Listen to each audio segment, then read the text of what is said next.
My son just told the entire board I was too old to run the company I built. I'm Isabel Hawthorne, 50 years old, and I'd spent 3 decades transforming Hawthorne and Alder architecture from a modest studio into a respected mid-sized firm across the Pacific Northwest. We were known for elegant, community-centered designs that balanced beauty with purpose. I'd built that reputation one project at a time, one satisfied client after another. But that Tuesday morning, sitting in our glass-walled boardroom, my son Cameron stood at the head of the table and dismantled everything I'd created with a few calculated words. "The industry is changing," he announced, his voice carrying that confidence only a recent business school graduate could possess. "We need fresh leadership, modern thinking. My mother's approach is too old school for where we're headed." I sat frozen in my leather chair, my hands gripping the armrests. Around the table, board members shifted uncomfortably. Lydia Fenton, my longtime project director, looked horrified. But Cameron kept talking, presenting slides he'd prepared without my knowledge, outlining his vision for aggressive expansion and profit maximization. Within 20 minutes, the board had voted. I was being moved to a consultancy role, stripped of operational authority, reduced to an advisor they could ignore. That evening, I sat alone in my kitchen at 11:17, a cup of coffee growing cold in front of me. The house felt too quiet, too empty. My husband had passed away 8 years ago, and I'd poured myself into the firm ever since. It had been my purpose, my legacy, the thing I'd wake up excited to work on every single morning. Now Cameron had taken it from me with corporate language and PowerPoint slides. I replayed the boardroom scene endlessly. The way he'd dismissed my decades of experience as outdated thinking. The way he'd smiled confidently while describing how he'd restructure everything I'd built. The way nobody had defended me, not really.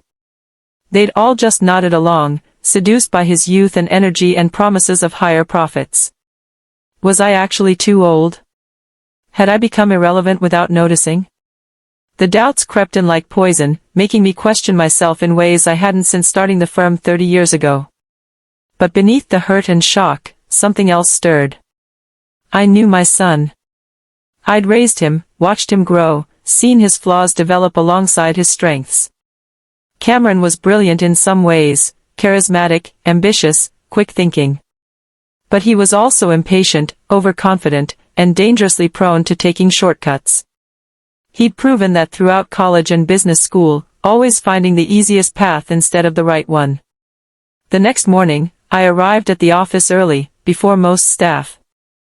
My new, consultant, office was smaller, tucked away from the main floor where real decisions happened. But I'd insisted on keeping access to our project files and financial systems. For advisory purposes, I'd told the board. They'd agreed without question. I started reviewing recent projects Cameron had touched, looking for the patterns I knew would be there. Within an hour, I found the first concerning detail. A commercial development contract he'd negotiated last month was missing several standard compliance clauses. Nothing illegal yet, just sloppy, the kind of shortcut that could cause problems later. I made a note in a private document on my laptop. Over the following days, I noticed more issues. Cameron was ignoring the careful balance I'd always maintained between profitability and community impact. He was pushing projects through approval processes faster than proper due diligence allowed. He was overlooking city regulations and environmental reviews, assuming his charm could smooth over any complications that arose later. Most concerning, he was rewriting contract terms to favor quick revenue over long-term client relationships. I watched quietly, documenting everything, saying nothing. In meetings, I played the role of gracious consultant, offering mild suggestions that Cameron usually ignored. But privately, I was building a comprehensive picture of his weaknesses. 2 weeks after my demotion, I attended a staff meeting where Cameron presented his latest achievement. He'd secured a major project I'd spent 6 months developing, a mixed-use community center in Portland that balanced affordable housing with commercial space. "This is exactly the kind of innovative thinking we need," Cameron announced, showing renderings on the screen. But I recognized those renderings. I'd created them.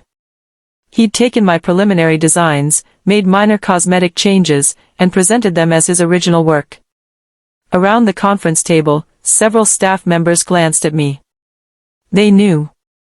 Quentin Harlow, one of our senior architects who'd worked with me for 15 years, looked particularly uncomfortable. After the meeting, he stopped by my small office. "Isabel, that project was yours," he said quietly, checking to make sure nobody was listening. "Everyone knows it." I nodded calmly. "I'm aware. Aren't you going to say something?" "Not yet." Quentin studied my face for a moment, then understanding crossed his features. "You're watching him." "I'm documenting," I corrected. "There's a difference." He smiled slightly. "Let me know if you need anything." "Anything at all." After he left, I added another entry to my growing file. Cameron wasn't just making technical errors, he was alienating the talented people who'd built this firm's reputation. That would matter eventually. The discovery that changed everything happened at 2:37 in the morning. I couldn't sleep, my mind churning with thoughts about the firm and my son's reckless management. I'd gotten up, made tea, and opened my laptop to review some old project files. That's when I noticed unusual activity on our shared server. Someone had accessed several confidential files in the past hour. Curious, I checked the access logs. Cameron's user account. He was working late too, apparently. But what was he reviewing? I navigated to the recently modified files section and found something that made my blood run cold. Cameron had opened our agreement for the Riverside Community Project, the landmark development I'd spent 2 years cultivating with city planners and community leaders. But he hadn't just reviewed it. He'd created a duplicate file titled Riverside Revised Partnership. I opened it, my hands shaking slightly as I read. Cameron had drafted a completely new agreement, replacing our community partners with a commercial developer named Apex Holdings. The revised contract eliminated all the affordable housing components, removed the community space requirements, and restructured the entire project for maximum profit with zero regard for the neighborhood impact we'd promised. There was an email thread attached. Cameron had been negotiating with Apex Holdings for 3 weeks, secretly, planning to sell out the community we'd pledged to serve. My shock turned to cold, strategic anger. I didn't confront Cameron immediately. That would have been the emotional response, the reaction he'd expect from someone he'd dismissed as too old and outdated. Instead, I began systematically documenting every aspect of his plan. I took screenshots with timestamps. I created a secure backup of all the files on an external drive. I traced the email communications between Cameron and Apex Holdings, noting dates, promises made, and contractual obligations he was preparing to violate. The documentation process took me 3 days of careful, methodical work. I reviewed every contract Cameron had touched since taking operational control. I identified 7 separate instances where he'd cut corners on compliance requirements. I found 5 projects where he'd overpromised capabilities we didn't have. I discovered 3 client communications where he'd misrepresented project timelines to close deals faster. Each discovery was logged with dates, file references, and potential legal consequences. This wasn't about revenge, not yet. This was about building an airtight case that would be impossible to dismiss or explain away. My hands sometimes shook as I worked, whether from anger or hurt or determination, I couldn't quite tell. But my documentation remained precise, professional, legally sound. At night, alone in my quiet house, I sometimes questioned whether I was doing the right thing. He was my son. But he was also destroying everything I'd built and betraying the communities that trusted us. By the end of that week, I'd identified my key allies. Lydia Fenton had worked with me for 12 years as project director. She was brilliant, ethical, and deeply committed to our firm's community-focused mission. When I asked her to coffee, she agreed immediately. We met at a quiet cafe away from the office. "You've noticed the changes," I said. It wasn't a question. Lydia nodded, her expression troubled. "Cameron's pushing everything too fast. We're making promises we can't keep, ignoring proper review processes. I've tried talking to him, but he dismisses any concerns as resistance to change." I need to know if you'll support me if things get complicated. She met my eyes directly. What are you planning? Protecting the firm we built. Protecting the communities we serve. Making sure shortcuts don't destroy our reputation or expose us to legal liability. Lydia was quiet for a moment, then nodded firmly. I'm with you. Whatever you need. Quentin Harlow was my second conversation. His response was even more direct, just tell me what to do and when. The third person I needed was Brielle Camden, our head of compliance.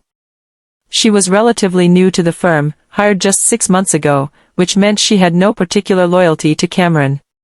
When I asked to review our compliance protocols with her, she seemed almost relieved. I've been concerned about some recent projects, she admitted carefully. But I wasn't sure if raising issues would be seen as undermining new leadership. Raise them, I said quietly. Document everything. I think we'll need those records soon. Over the next 2 weeks, I created what I privately called my vulnerability map, a comprehensive spreadsheet documenting every corner Cameron had cut, every compliance oversight, every financial risk he'd created. The spreadsheet had multiple tabs. Legal exposure listed 7 separate instances where Cameron's shortcuts violated city regulations or contractual obligations. Financial risk outlined 3 projects where he'd committed resources we didn't have, creating potential cash flow problems. Reputational damage documented client complaints and staff concerns that he'd dismissed without proper response. Each entry included timestamps, file references, email communications, and potential consequences. I printed the most critical pages and organized them in a folder with color-coded tabs. But I kept the master document encrypted on my personal laptop and backed up in 3 separate secure locations. The work was painstaking and exhausting. I spent long nights at my home office, my desk lamp the only light in the house, reviewing contracts and highlighting concerning passages. Classical music played softly in the background, Beethoven mostly, his intensity matching my mood. Sometimes I'd catch my reflection in the darkened window and barely recognize myself. I looked older, more tired, but also more focused than I'd been in years. This wasn't just about reclaiming my position anymore. It was about preventing Cameron from destroying everything our firm represented and protecting the communities that trusted us. Cameron's confidence grew with each passing week. At a major investor presentation in mid-November, he boasted about the firm's new direction. We're moving beyond boutique community projects into serious commercial development, he announced to a room full of potential investors. The old model was nice but not scalable. We're focused on growth and profitability now. I sat in the back of the presentation room, taking notes. Several investors asked about our community relationships and reputation for ethical development. Cameron deflected smoothly, using buzzwords like strategic pivoting and market responsiveness. After the presentation, one investor approached me. You're Isabel Hawthorne, the founder? I nodded. I am. Your son's very impressive, he said carefully. But I've always admired your firm's commitment to community-integrated design. Is that vision still part of the company's direction? I chose my words carefully. The firm's core values remain important to many of us. Time will tell how they evolve. He studied my face, clearly picking up on the tension I wasn't fully hiding. I see. That conversation got me thinking strategically. Cameron was courting investors based on promises he couldn't keep and a reputation he hadn't built. When his shortcuts inevitably created problems, those same investors would lose confidence fast. I didn't need to destroy him. I just needed to let his own actions reveal his incompetence. December brought increased pressure from Cameron. He started demanding faster turnaround times on projects, pushing staff to cut corners on design reviews and client consultations. In one particularly tense meeting, he criticized Quentin for spending too much time on structural analysis. We need to move faster, Cameron insisted. Perfect is the enemy of profitable. Quentin responded calmly but firmly. Rushed is the enemy of safe. These are buildings people will live and work in. We have professional and legal obligations. Cameron's face flushed. I'm the one making strategic decisions now. Either get on board or get out of the way. After that meeting, 3 junior architects came to my small office separately, all expressing concern about the pressure to compromise quality. I listened, took notes, and offered reassurance without promising anything specific. But privately, I added each incident to my documentation. Cameron's poor management style was creating liability on multiple levels: technical, legal, and human resources. Meanwhile, I continued quietly influencing board perception through Lydia. She had relationships with several board members and would mention concerns casually, nothing direct, just questions about risk management and quality control that planted seeds of doubt. The strategy was working. I'd overheard 2 board members discussing whether Cameron's aggressive growth targets were realistic. They weren't ready to act yet, but the confidence he'd built in that initial boardroom coup was starting to crack. The first real complication for Cameron came in early January. The Riverside Community Project, the one he'd secretly planned to sell to Apex Holdings, hit an unexpected compliance issue. The city planning department had flagged the revised proposal for review, noting significant departures from the originally approved community benefits package. Brielle Camden brought the notice to Cameron's attention in a meeting I happened to attend. "We have 30 days to respond with clarification," she explained. "The city wants to understand why the affordable housing component was eliminated and why the community space allocations changed so dramatically." Cameron waved dismissively. "Just tell them we're optimizing the project for better outcomes. They'll approve it." Brielle's expression remained professional but concerned. Actually, the original approval was contingent on those specific community benefits. Removing them might require restarting the entire approval process, which could delay construction by 6 to 8 months. For the first time, I saw Cameron's confidence falter slightly. "That can't be right." "It's in the conditional approval documents," Brielle said, pulling up the file on her laptop. Section 3, Subsection B. The affordable housing and community space commitments were material conditions of approval. Cameron stared at the screen, clearly realizing he'd made a critical error. But instead of acknowledging it, he blamed Brielle. "Why wasn't I informed about these conditions earlier?" "They were in all the original project files," she replied calmly. "The files your mother created when initially securing approval." His eyes flicked to me briefly, suspicious but not yet understanding. I kept my expression neutral, offering no reaction. Later that week, Cameron made another critical mistake. He rewrote a major contract with a commercial client named Westlake Properties, agreeing to design and delivery timelines our firm couldn't possibly meet. Quinton discovered the problem during a routine project review. "Cameron committed us to final designs in 6 weeks, he told me, his voice tight with frustration. "The project scope normally requires 4 months minimum. And he's promised construction documents 2 weeks after that." "Did he consult with the design team before making those commitments?" "No. He just wanted to close the deal quickly." I added this to my documentation. But I also realized something important: I could accelerate Cameron's downfall by simply letting him continue making these mistakes without interference. Every overcommitment, every missed deadline, every compliance violation would compound, creating an overwhelming case against his leadership. The strategy felt almost cruel, but I reminded myself that I wasn't sabotaging him, I was simply documenting his own choices and allowing natural consequences to occur. That night, working alone in my home office, I refined my evidence package. Everything was organized chronologically, with clear cause and effect relationships showing how Cameron's decisions created cascading problems. The documentation was now nearly 60 pages, comprehensive and damning. I scheduled a confidential meeting with Brielle Camden for the following week, planning to share everything with her officially and get her professional compliance assessment. My meeting with Brielle happened in her office on a Friday afternoon when most staff had left early. I brought my laptop and the printed documentation folder. "What I'm about to show you is sensitive," I said carefully. "It concerns compliance issues that could expose the firm to significant legal and financial risk." Brielle's expression turned serious. "Go ahead." I walked her through everything systematically. The Riverside project's compliance violations. the Westlake Properties contract with impossible timelines.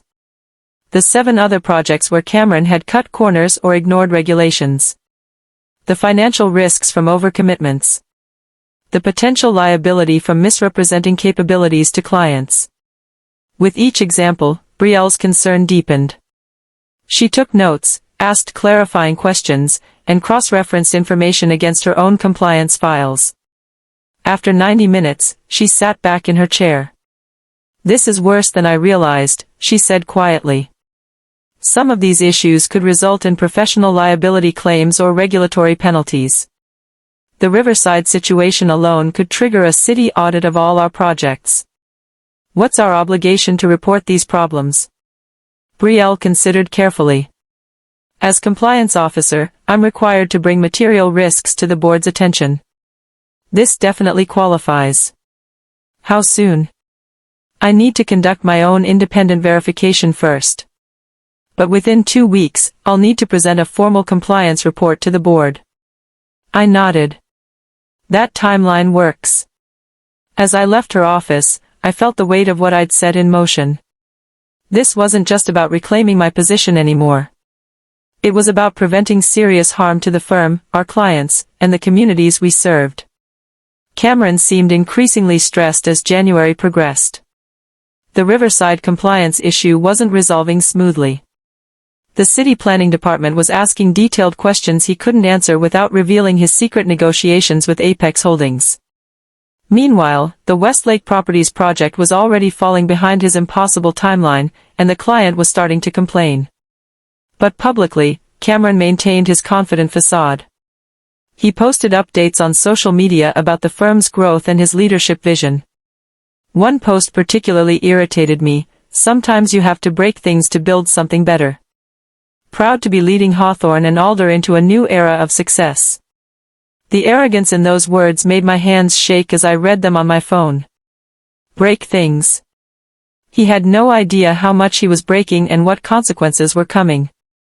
That evening, my coffee grew cold on my desk as I refined the final sections of my evidence package. Every notification from his social media felt like another reason to ensure this documentation was absolutely airtight. Around 9 o'clock, Lydia called. "The board is getting nervous," she said. 2 members asked me directly if I thought Cameron was capable of managing the complexity he's taken on. I was honest. I said I had concerns about his experience level and decision-making process. How did they respond? "They're planning to request a comprehensive project status review at next month's board meeting. They want detailed reports on timeline compliance, budget management, and client satisfaction." That was the opening I needed. "When exactly is that meeting?" "February 15th. 3 weeks from now." I spent the next week subtly planting additional concerns through Lydia's board relationships. Nothing direct or obvious, just casual mentions of staff morale issues, questions about risk management protocols, observations about client feedback. The goal was to create a context where the board would be receptive to Brielle's compliance report and my eventual evidence. Meanwhile, Cameron was dealing with mounting problems. The Westlake Properties client had formally complained about missed deadlines. 2 junior architects had quit, citing excessive pressure and ethical concerns about cutting corners. And the city planning department had sent a second, more pointed inquiry about the Riverside project changes. I watched him struggle, feeling a complex mix of emotions. Part of me, the mother part, wanted to step in and help him fix his mistakes before they destroyed him. But the businesswoman part, the part that had built this firm through careful, ethical work, knew that stopping now would only delay inevitable consequences while allowing more damage to accumulate. Quentin stopped by my office one afternoon, looking concerned. "He's in over his head, isn't he?" I nodded slowly. "Yes." "Are you going to do something?" "I already have. Now we wait for the consequences to materialize." Quentin studied my face for a moment. "You've documented everything. Every single thing." He smiled slightly. "Remind me never to underestimate you." The first major consequence hit in early February. The Riverside Community Project officially stalled when the City Planning Department rejected Cameron's revised proposal outright. Their formal letter was brutal. The proposed modifications fundamentally contradict the community benefits package that formed the basis of our original conditional approval. The applicant must either return to the approved plan or restart the entire review process. Cameron's secret negotiations with Apex Holdings had been for nothing. Worse, restarting the approval process would take at least 8 months and cost hundreds of thousands of dollars the firm hadn't budgeted for. The planning department copied their rejection letter to our entire board. Within hours, I received a call from one board member asking if I was aware of the situation. I am, I said carefully. Do you know why Cameron changed the proposal so dramatically? I believe he was pursuing a more commercially favorable partnership without fully understanding the regulatory implications. There was a long pause. Would the original proposal have faced these problems? No. The original proposal was carefully designed to meet both community needs and regulatory requirements. Another pause. I see. Thank you, Isabel. That conversation represented a shift. Board members were starting to question Cameron's judgment and, implicitly, whether they'd made a mistake elevating him. The carefully planted seeds of doubt were starting to bloom. That evening, I added the city's rejection letter to my evidence package. The folder was now nearly 70 pages of documentation, a comprehensive record of Cameron's failures.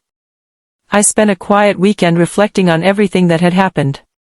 Sitting in my home office, I looked at family photos on the wall, images of Cameron as a child, as a teenager, graduating from business school. I'd always been proud of him. Ambitious, intelligent, charming. But somewhere along the way, he developed this dangerous combination of arrogance and impatience. He wanted success without earning it, authority without proving competence, respect without demonstrating wisdom. Had I failed him as a mother? Should I have taught him differently about hard work, patience, ethical leadership? The questions haunted me. But I also knew that at some point, adults are responsible for their own choices. Cameron had chosen to humiliate me publicly. He'd chosen to cut corners and ignore regulations. He'd chosen to betray community commitments for quick profits. I hadn't made those choices for him. My role now wasn't to protect him from consequences, it was to protect everything else from his poor judgment. On Monday morning, I felt centered and clear. The board meeting was 9 days away. Brielle's compliance report would be ready in 6 days. Everything was aligned perfectly. I arrived at the office early, made coffee, and reviewed my evidence package one final time. Then I did something I hadn't done in weeks. I called Cameron's office and asked if he had time to talk. He agreed, probably curious about why I was reaching out. Cameron sat across from me in my small consultant office, looking tired and defensive. "What did you want to discuss?" he asked. I studied him for a moment. "I'm concerned about the firm's direction. The Riverside situation, the Westlake delays, the staff departures, these are significant problems." His jaw tightened. "We're going through growing pains. That's normal during organizational change. Cameron, these aren't growing pains. These are consequences of decisions made too quickly without proper due diligence. With all respect, Mother, your approach was too slow. Sometimes you have to take risks to achieve growth." The word "mother" instead of Isabel or Mom felt deliberately distancing, keeping our relationship professional rather than personal. Calculated risks, yes, I agreed. But what you're doing isn't calculated. You're ignoring compliance requirements, overcommitting resources, alienating talented staff. That's not bold leadership, it's recklessness. His face flushed. "I knew you'd resist any changes I made. That's exactly why the board moved you to a consultant role. You can't adapt to modern business practices." I felt the familiar hurt rise in my chest but kept my voice calm. "I built this firm on modern business practices, ethical ones that created lasting value and strong relationships. What you're calling progress is actually regression disguised as innovation." Cameron stood abruptly. "I don't need lectures from someone who got demoted. If you can't support my leadership, maybe you shouldn't be here at all. He walked out, leaving me alone in my office. I sat quietly for a moment, processing the conversation. Then I picked up my phone and texted Brielle, "Let's finalize your compliance report. The board needs to see it before the meeting." The following days felt heavy with anticipation. Brielle completed her independent compliance review and the results were even more damning than my original documentation. She'd identified additional issues I'd missed, including 2 projects where Cameron's contract modifications potentially violated professional ethics guidelines. "I have to present this to the board," she told me during our final review meeting. "The potential liability is too significant to ignore." "I understand," I said. "Do you need any supporting documentation?" She looked at me carefully. "You've been documenting these issues all along, haven't you? Since the day I became a consultant." Brielle nodded slowly. "Can I see your files?"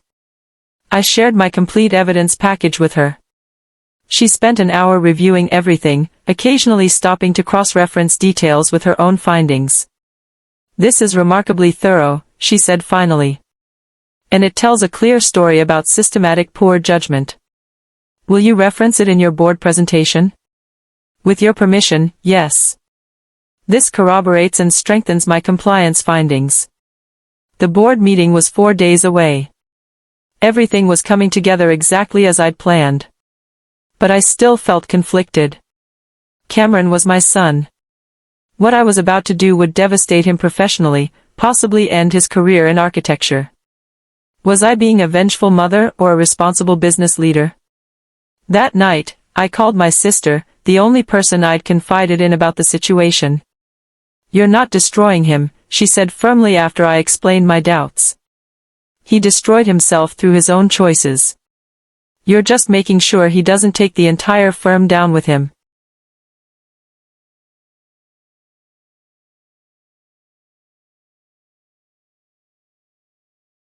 The night before the board meeting, I barely slept. I reviewed my prepared remarks a dozen times, rehearsing my delivery, anticipating questions and objections. At 3 in the morning, I gave up on sleep and made coffee, sitting at my kitchen table in the darkness. Through the window, I could see city lights twinkling in the distance. Somewhere out there were all the communities we'd worked with over the years, all the projects I'd carefully designed to serve both business needs and human needs. That balance was what I'd built my entire career on. Cameron's approach threatened to destroy it, reducing architecture to pure profit calculation without regard for impact or ethics. Was that really progress? Or was it just short-sighted greed dressed up in business school language? By dawn, I felt clear and resolved. This wasn't about personal revenge against my son. This was about protecting the integrity of work that mattered, about preventing harm to communities that trusted us, about ensuring that competence and ethics still meant something in leadership. I dressed carefully in my best suit, charcoal gray with a blue silk blouse, professional and authoritative. I gathered my laptop, my evidence folder, and the handwritten notes I'd prepared. Then I drove to the office, arriving an hour before the board meeting started. The boardroom was exactly as I remembered from that awful day 2 months ago when Cameron had stripped away my authority. Mahogany table, leather chairs, glass walls overlooking the city. But today felt different. Today, I wasn't the one being judged. The board meeting began at 9 o'clock sharp. All 7 board members were present, along with Cameron, Brielle, Lydia, and myself. Cameron had dressed sharply, clearly expecting to defend his leadership against minor criticisms. He didn't yet understand what was coming. The board chair, an attorney named Harold Price, opened the meeting. "We're here to review operational status and address some concerns that have been raised about recent projects. Brielle, I understand you have a compliance report to present?" Brielle stood, connecting her laptop to the display screen. "Yes. Thank you, Harold. Over the past 3 weeks, I've conducted a comprehensive compliance review of projects undertaken since our leadership transition. What I've found raises significant concerns about risk management, regulatory adherence, and professional ethics." She clicked through her presentation methodically. the Riverside Project's regulatory violations. The Westlake contract's unrealistic commitments. The 7 other projects with compliance gaps or corners cut. Each slide included specific details, dates, and potential consequences. Cameron's confident expression gradually shifted to alarm as the evidence mounted. He tried to interrupt several times, but Harold gestured for him to wait until the presentation concluded. When Brielle finished, the room was silent. Then Harold turned to Cameron. "Would you like to respond to these findings?" Cameron stood, his voice defensive. "Some of these issues are just growing pains during transition. Others are being taken out of context. Brielle interrupted politely but firmly. "The city planning department's rejection letter is quite clear. You fundamentally altered an approved project without understanding the regulatory requirements." Harold looked at Cameron seriously. "Did you consult with anyone before making those changes to the Riverside project?" Cameron stammered, trying to formulate an explanation that wouldn't make him look incompetent or dishonest. "I was exploring alternative partnerships to maximize project value, by eliminating the affordable housing and community space commitments that were conditions of approval." Harold's voice was sharp. "That's not exploring alternatives. That's violating the agreement we made with the city." I stayed silent, letting the board members ask their own questions. They didn't need me to condemn Cameron, his own actions were doing that effectively. Then Harold turned to me. "Isabel, you were involved in the original Riverside approval. Were you consulted about these proposed changes?" "No," I said calmly. "I learned about them the same way the board did, when the city rejected the revised proposal. If you had been consulted, what would you have advised?" "I would have strongly opposed any changes to the community benefits package. Those commitments were legally binding conditions of approval. Removing them guaranteed regulatory problems and damaged our credibility with city planners." Another board member spoke up. "It seems like many of these issues could have been avoided with more experienced oversight." Cameron's face flushed. "Are you suggesting I'm not capable?" "I'm suggesting," the board member said firmly, "that leadership requires more than confidence. It requires judgment, experience, and willingness to seek counsel from people who've navigated these complexities before." The meeting continued for another hour, becoming increasingly uncomfortable for Cameron. Board members pressed him on decision-making processes, questioned his judgment on multiple projects, and expressed serious concern about the firm's exposure to legal and financial liability. Finally, Harold called for a brief recess so the board could deliberate privately. During the recess, I stepped into the hallway with Lydia and Quentin. Neither of them spoke, but Lydia squeezed my hand supportively. 15 minutes later, we were called back into the boardroom. Harold's expression was grave. "The board has discussed the compliance issues at length. We're deeply concerned about the pattern of poor judgment and the significant risks Cameron's decisions have created for the firm." He paused, looking directly at my son. "Effective immediately, we're restructuring leadership. Cameron, you're being moved to a junior development role where you'll work under experienced supervision. You'll have opportunities to learn proper project management and compliance protocols, but you'll no longer have autonomous decision-making authority." Cameron stood frozen, his face pale with shock and humiliation. The exact position he'd put me in was now being inflicted on him, and the parallel wasn't lost on anyone in the room. Harold continued. "Isabel, we're asking you to resume your role as managing principal, with full operational authority restored.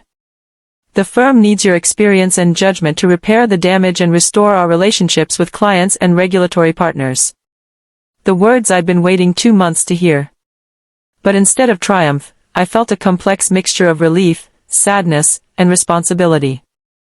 I stood calmly. "I accept, on the condition that we immediately implement stronger oversight protocols and commit to returning to our community-focused mission." "Agreed," Harold said. Then I said the line I'd been preparing since the day Cameron humiliated me. "Competence isn't something you inherit, it's something you earn." The room went completely silent. Every board member understood the weight of those words. Cameron's eyes met mine briefly, and I saw recognition there, recognition that I'd been documenting, planning, waiting for exactly this moment. The weeks following the board meeting were intense but satisfying. My first action as restored managing principal was to personally meet with the city planning department about Riverside. I explained the situation honestly, took responsibility for the confusion, and outlined our plan to return to the original community-focused proposal. We made a mistake departing from our core mission, I told the planning director. But that mistake doesn't represent who we are or what we're committed to. The city agreed to work with us, appreciating the transparency and accountability. Within a month, we'd re-established good standing and received approval to proceed with the original plan. Next, I met with every client whose projects had been affected by Cameron's shortcuts. Some were angry, others disappointed, but all appreciated my direct approach. I didn't make excuses, I simply explained what had happened and outlined specific plans to correct problems and restore quality. Several clients who'd been considering leaving decided to stay after those conversations. Internally, I worked to rebuild staff morale and trust. Cameron had created an atmosphere of pressure and corner-cutting. I needed to re-establish the firm's ethical foundation and commitment to quality. Quentin and Lydia were invaluable in this process. Together, we held town halls, welcomed feedback, and implemented new oversight systems. Cameron remained at the firm, working in his reduced role under Quentin's supervision. Our personal relationship was strained and complicated. He rarely spoke to me directly, communicating only when professionally necessary. I felt sadness about that distance but understood it was probably necessary for now. 3 months after reclaiming my leadership role, I stood in the early morning light of our renovated office space, looking out over the city. The firm had stabilized. Client relationships were healing. Staff morale had improved dramatically. New projects were coming in based on our restored reputation for ethical, community-focused design. I'd also made some personal changes. I'd hired 2 younger architects specifically to challenge my thinking and bring fresh perspectives. I'd implemented formal mentorship programs to develop leadership skills in our talented staff. And I'd created stronger succession planning protocols so the firm wouldn't be so vulnerable to individual personality or ego again. Cameron and I had finally had a real conversation the previous week. Not a professional update, but an actual mother-son discussion. "I'm sorry," he'd said quietly in my office after everyone else had left. "I let ambition override judgment. I thought I knew better than you, but I was wrong." The apology felt genuine, earned through months of humiliation and hard work under supervision. "You're talented, Cameron," I'd replied. "But talent without wisdom is dangerous. You have time to develop that wisdom if you're willing to be patient and learn." He'd nodded, and I'd seen something in his eyes I hadn't seen in years, humility. "Will I ever get another chance to lead?" he'd asked. "If you earn it," I'd said honestly. "Not through family connection or charm, but through demonstrated competence, ethical decision-making, and respect for the people you work with. That takes years, not months." He'd accepted that answer without argument, which itself showed growth. Now, standing alone in the quiet office as dawn broke over Seattle, I reflected on everything that had happened. The betrayal had hurt deeply, not just professionally but personally. My own son had dismissed me as obsolete, stolen my work, and nearly destroyed what I'd spent my life building. But in fighting back, I'd rediscovered something important about myself. I was stronger than I'd realized. More strategic, more patient, more capable of playing the long game when it mattered. The careful documentation, the quiet alliance building, the willingness to let Cameron's mistakes accumulate rather than rushing to expose them, all of that required a kind of strength I hadn't known I possessed. I'd also learned that justice and revenge weren't the same thing. Revenge would have been destroying Cameron completely, ending his career, cutting him out of my life forever. Justice was holding him accountable for his actions while still leaving space for growth and redemption. My phone buzzed with a text from Lydia. "Board just approved the new Community Arts Center project. Your design won unanimous support. Congratulations." I smiled, feeling genuine satisfaction. This was what mattered, creating meaningful work that served communities, building things that lasted, leading with integrity rather than ego. The office was starting to fill with early arrivals. I could hear voices in the hallway, the coffee maker gurgling to life, keyboards clicking as people settled into their workday. This was my firm again. Not because I'd inherited it or demanded it, but because I'd proven I deserved it. I gathered my materials for the morning meeting and walked toward the main conference room, my steps confident and purposeful. The glass walls reflected my image, older than I'd been when I started this firm 30 years ago, but also wiser, stronger, unshakably certain of my own competence. Cameron had tried to write me out of my own story, to make me a footnote in his ambitious narrative. Instead, I'd reminded everyone, including myself, that some stories can only be told by the people who truly earn them. And this story, the story of Hawthorne and Alder architecture, was mine.